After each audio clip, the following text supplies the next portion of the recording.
요즘에는 기획을 크게 잡으시면 안 돼요. 크게 잡지 말고 작게 잡아야 된다. 작고 좁게 잡아야 된다.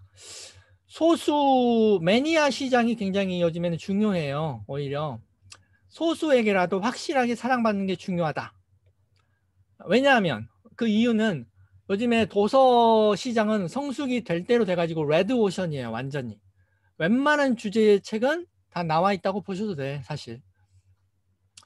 그러면 그때 여러분이 그 레드오션을 타게 하는 방법은 세분화잖아요. 세그멘테이션이라고 하는 그 마케팅 용어 중에 잘게 나누기.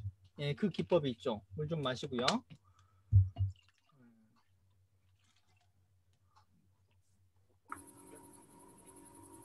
세그멘테이션.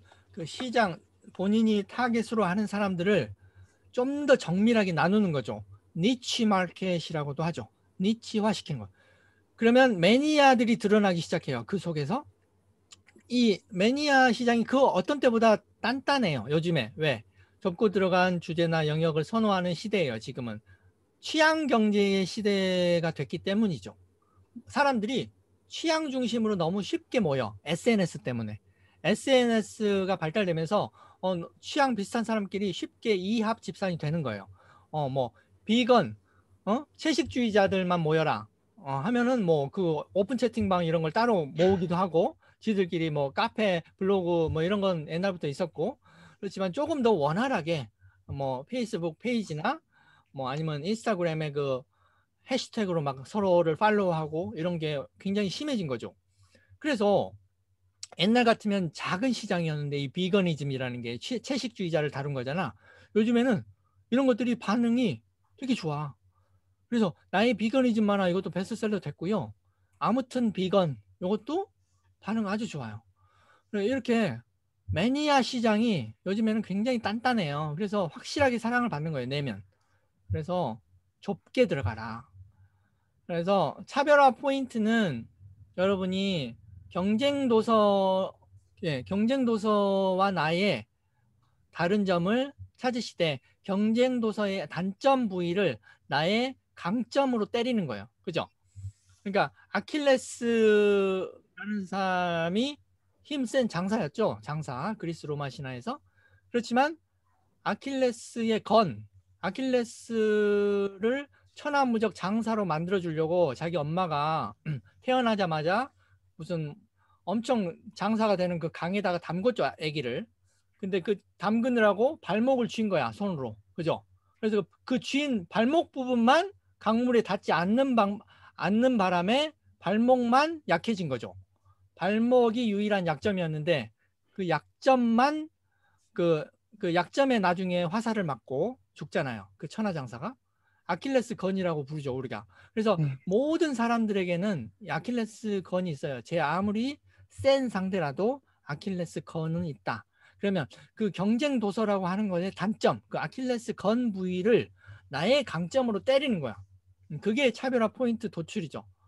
어, 그런 거고요. 그러면 보통 이제 실제 책에서 기획 단계에서 시장 분석 이런 식으로 합니다. 유사 도서를 찾아요. 비슷한 주제를 가지고 있는 책이나 제목이 비슷하거나 아니면 유사한 분야는 아닌데 이 책 진짜 신경 쓰이네 이거. 자꾸 내 눈에 밟혀. 요즘에 이 책이 자꾸 눈에 들어오네. 이런 책들이 있어요. 이게 다 자기의 경쟁 도서라고 생각하시면 돼요. 분야는 달라도. 그러면 경쟁 도서를 1번 도서 보통 3개를 놓으시고 그거의 장단점을 도출하는 거예요. 자기 스스로. 그 다음에 여기서 차별화 포인트를 도출하는데 아까 말씀드렸듯이 그 방법이에요. 이 단점 부분을 나의 장점으로 어떻게 때릴까 그걸 연구하시는 거죠. 이게 이제 시장 분석이에요. 도서에서 이렇게 하시는 거고 그러면 이제 제목이 그렇게 해서 도출이 되어 나올 거예요. 자, 그러면 끌리는 제목은 어떻게 만드나? 그래서 이제 윗단계, 아까 기획 단계에서 이어지는 개념이에요. 제목이 따로 있는 게 아니고요. 기획이 곧 책에서는 도서에서는 컨셉이고 이 컨셉에서 최종적인 단 한 개가 되게 중요해요. 2개가 돼서는 안 되고 하나만 뽑으셔야 돼요. 왜냐하면 2개가 되면 집중력이 흐트러지거든. 타겟이 정확하게 화살이 관역이 정확히 꽂힐 수가 없죠. 화살이 중간에 가다가 쪼개지는 형국이죠. 하나의 문장으로 정리해야 된다. 그게 바로 제목으로 나와야 돼요.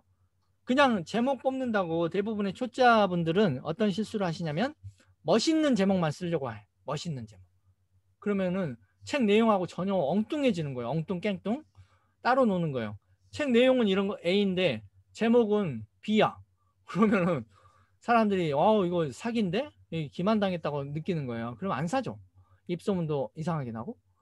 제목하고 내용이 일치하게끔 모든 게 다 수미일관해야 된다. 책 홍보 문구는 그러면 어떻게 지어야 파급력이 극대화될까요? 제목은 이제 책에서 제일 요즘에 중요한 게 앞표지인데 앞표지에서는 3개만 중요합니다. 제목, 부제, 홍보 문구 이런 거죠. 잠깐만요. 그래서 여러분 이 화면이 이게 보이나? 이거